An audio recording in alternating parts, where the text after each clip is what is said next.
This is Daisy. She's a 1.5-year-old golden retriever, and since we've gotten her, she's come a long way.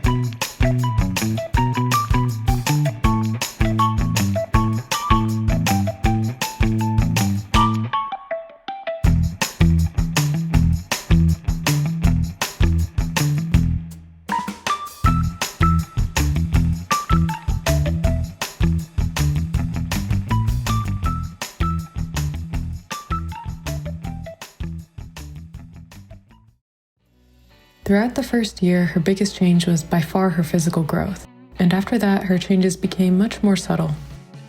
And this is to be expected. Most dogs visually reach their adult size within their first year. Their additional physical development, like muscle mass and bone density, which can continue on for a few years afterwards, are much less noticeable. Now that she's this age, though, Daisy has her full, luscious adult coat, which is darker and coarser than her puppy coat. She's got pretty waves running down her back, a permanently wagging tail that she loves to chase, and a big, beautiful, often goofy smile plastered on her face. But physical changes aren't the only changes that a puppy goes through. Earlier in her life, Daisy seemed fearless. She always wanted to explore and do everything. Nothing was off limits in her world. Now she's much more reserved. She won't run up to strangers or other dogs in public. When we bring something new into the house, she waits for Oreo to check it out first. Even when we offer her a new treat, despite loving to eat, she takes her time to thoroughly investigate if it's okay before she starts eating it. These aren't necessarily bad things. I think it's much safer for her to be more reserved, especially out in public. It's just interesting to note this new sense of cautiousness in her. Aside from that, though, our day-to-day life has largely remained the same since she turned around 6 months old. By that point, she was already potty trained, crate trained, and had completed her obedience training. She still has the same bubbly, friendly, and demandingly affectionate personality she's always had. She loves to run and play all day. I feel like I have never seen her run out of energy. Ever. It's super cute and fun when you're up for it, but at times it can also be annoying. When you're trying to relax after a long day, having a dog practically bouncing off the walls isn't always the easiest to live with. This isn't her fault though. She's just a golden puppy, and the reality is that these are generally high-energy dogs. They require a significant amount of physical and mental stimulation. And if those requirements aren't met, she can become destructive. For me, this has manifested in her sometimes digging holes in the yard, not listening to usual commands, and chewing on things she's not supposed to.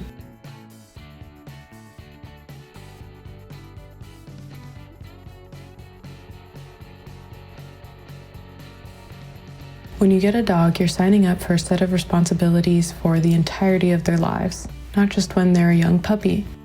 She may calm down some later in life, but there's no telling exactly when that'll be. I've seen dogs still be full of energy even several years into their life. Daisy is not a bad dog, but she does have some bad habits. These aren't her fault either. It's on us to redirect and train out undesirable behaviors. One of these things that we're still working on to this day is her jumping onto the countertop. Whenever Daisy gets excited or wants something on the counter, she just hops right up. When she first did this, we were impressed that she was even big enough to do it and didn't do much to discourage it. This was our mistake. Once you let a dog do something, it can be much harder to train out of them later on, since they had already learned that it was okay to do at some point. If we had been clear and consistent from the beginning that it was not okay for her to do this, then we would not be in this position. But this is more or less just a pet peeve of mine, a minor annoyance. Daisy is still much easier to live with now than she was in her early days. I found the early puppy days quite tough. Having to consistently take her outside, even throughout the night, having to feed her several times a day, do training, acclimate our prior pets to her, constantly keep an eye on her to make sure she wasn't chewing something up or about to have an accident, frequent vet visits, and still working full-time while having to cook and clean every day. It was a lot for me to manage at the time. I'm sure there are many things I could have done differently to make it easier on myself, but that was my experience. A part of me is glad those days didn't continue on for long, but another part of me is saddened by it. It was a stressful time for me for sure, but at least it didn't last too long. At the same time, when I look back on those days, I'm so proud of Daisy. She was such a tiny, clumsy ball of fluff trying to make sense of the world, and she was the cutest little thing on the entire planet. I wish I could reach in and pick her up through the screen. And now she's this big, affectionate, funny dog who is a friend to all. She is the most dog-like dog I have ever seen. She chases her tail, loves to eat, tries to bury sticks and bones, barks at nothing, plays fetch, loves to tug, gives out kisses. You name it, she probably does it. She's perpetually happy, and there's no such thing as too much love for her. So, was she worth it? While she can sometimes get a little annoying, it's impossible to stay mad at her. I mean, just look at that face. However, I'm not trying to get another dog anytime soon, or maybe even ever. I'm not sure if I can answer whether or not a dog in general is worth it, because that will depend on each person, their preferences, and the dog they may get, which will have their own unique personality and challenges. What I can answer is whether or not I think getting Daisy was worth it. And the answer to that is yes. Absolutely. She is worth it. Daisy's friendly and gentle nature is one that works well with everyone. She can be a little shy at first, but anyone that has ever met her ends up loving her. Even with babies and other pets, she's always gotten along well with them.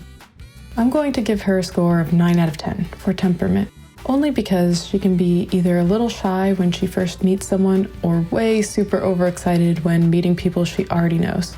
No in between. Daisy is a very intelligent dog. Training her isn't that difficult because she's very food motivated and she picks up on new concepts quite quickly. However, she can also be really stubborn sometimes. For example, I know she knows to come to me whenever I call her name. But if she doesn't want to stop whatever she's doing in that moment, then there's a good chance she won't listen even though she's looking straight at me and understands what I'm asking her to do. For trainability and obedience, I'll say 8 out of 10. Energy. Oh boy, this one's got to be the toughest for me. I'm chronically fatigued and I can't be out in the sun for long, so her energy can get to be a lot for me. It is manageable though. She's quite good at fetching and retrieving, so that's an easy way to get her to run around a lot. So 6 out of 10. As a puppy, Daisy was quite glued to Oreo's hip. She wouldn't do anything without him, and he couldn't do anything without her, even if he wanted to. Now that she's a bit older, she's a bit more independent. She can entertain herself some and handles being alone well. She doesn't freak out and destroy the place when we're away, but she does really prefer to be around someone even if it's around other pets. She will beg for attention from other people no matter how much you pet her, and she does not let you pet Oreo. She always tries to force herself in the way so that you give her pets instead of him. I think she's around a 7 out of 10 on independence. Appearance? Come on. I mean, look at her. She's cute. Not even the most staunch dog hater can deny that. 20 out of 10. And totaling that all up, oh, would you look at that? Another perfect score. Well, that's going to be all for today. Thank you all so much for watching.